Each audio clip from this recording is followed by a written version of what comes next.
Sang nagligan nga Oktubre 11, tuig 2012, ginpuksan sang aton Santo Papa Benedicto XVI ang ginpahayag niya nga Year of Faith, tuig sang pagtuo. Katuyuan sang sining salili ni Kristo sa kalibutan, nga labason, baguhon, kag ipanaksin naton sa aton kabuhi ang aton pagtuo.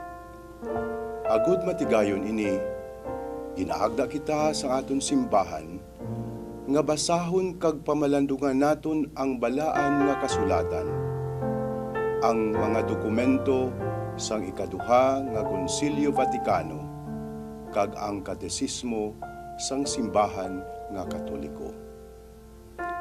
Ginahatagan man kita sang Dios sing isa ka kaluwaran sa aton pagkabuhi sang aton pagtuo.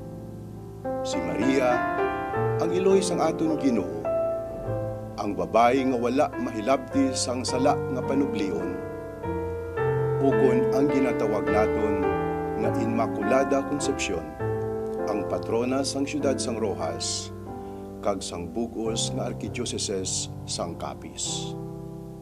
Ginasaulog naton ang iya kapistahan sa sining palaabuton nga Disyembre 8.